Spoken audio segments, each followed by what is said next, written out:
smack me. All right, we are back to Open Line. We were wrapping things up, talking about we have a hard out time. I wouldn't smack him. Yeah, I think you need to. I try There's not to do that to my guests. a lot of people out there that might like it. They may pay me to do so.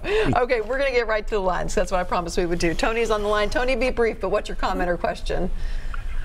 Yes, thank you for taking the call. You're welcome. What I want to say to Councilman Glover, he's made some frivolous proposals like the lottery, and the people in the city want them citations to run off the street. That's pro-business. Now, I don't mind them being pro-business, but you have to equal things out. I don't never read or hear about any councilman tearing these schools. I've got 3 adult children working metro schools, and they come home exhausted. These kids are terrorizing the staff in these schools. Nobody wants to step up and take the lead. Councilman Glover is always taking the lead for councilman on the board, but he don't have no answers. And I don't understand why him and his fellow councilmen don't tour these schools and see what's going on, because they could adjust and make absolute adjustments about this and help the staff. My sons come home every day, beat up and everything else from these students terrorizing, threatening them. Parents come to school. They don't have no protection because the officers have been pulled out of these schools. And I don't understand why him and his staff, you can't be no backseat driver. You got to take the lead. Well, let's ask about this. You can't be behind the 8 ball all the time. You got to take the lead. Let me ask a question here, Tony. What can the council do legally to step in? Can anything?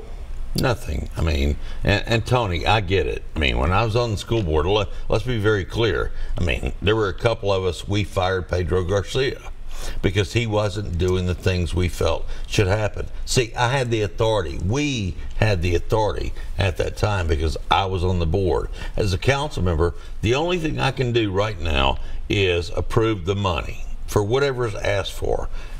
Please don't think that I'm not involved in thinking about how do we help fix this stuff. I am. I just am very limited legally, as you've said, on what I can do. Right. Okay. And I've asked the same question to Mayor Briley when he joins us. Can you, will you? And he's been very hands-off until this latest press conference. Let's see if we can sneak in Linda here. Linda, go ahead. Linda, are you with me? Yes, I am. Go ahead. We don't have much time. Okay. Well, I just want to say that to an earlier caller, she was wanting to know why there was so much controversy about Dr. Joseph. It was for his not reporting teacher inappropriate actions and their suspensions, spending money that he didn't go through proper channels. As a former teacher, we had to go through proper channels to purchase things. And I wish there was a way that we could have parents made accountable for part of this. And I really hate to have to say this, but I am really embarrassed to say that I am a former Metro teacher. You're embarrassed. Why? Yeah. I'm just embarrassed about all the arguing and fussing and petty little childish arguments. I don't know what I guess it's just being childish about the whole thing. I understand.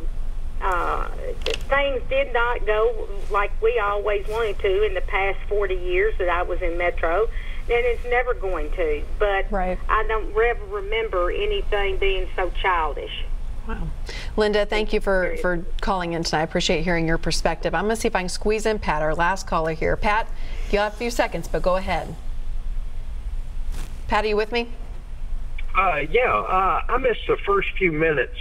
What happened? Wasn't there some resolution by Councilman Glover to possibly slow down the firing of Joseph and let the state do it, pulling his credentials? Yes, and we did talk about that. I'm going to put you on hold so you can listen, but we'll revisit it. It was going to be a non-bonding resolution. It was up last week. You left the meeting before it could be yes, introduced. Because and guys, let me tell you, I tweaked my ankle. I had ankle surgery a few years ago, and I kind of twisted it the day before, and my ankle became a watermelon. And anyway, short and long of it is a couple of people objected to the late filed resolution. So even if I would have been there or not, apparently some council members said, no, we're not going to go there.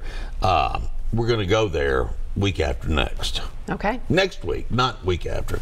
All next right. week. We'll be there. We have to take a quick break. We're going to come right back. Stay with us.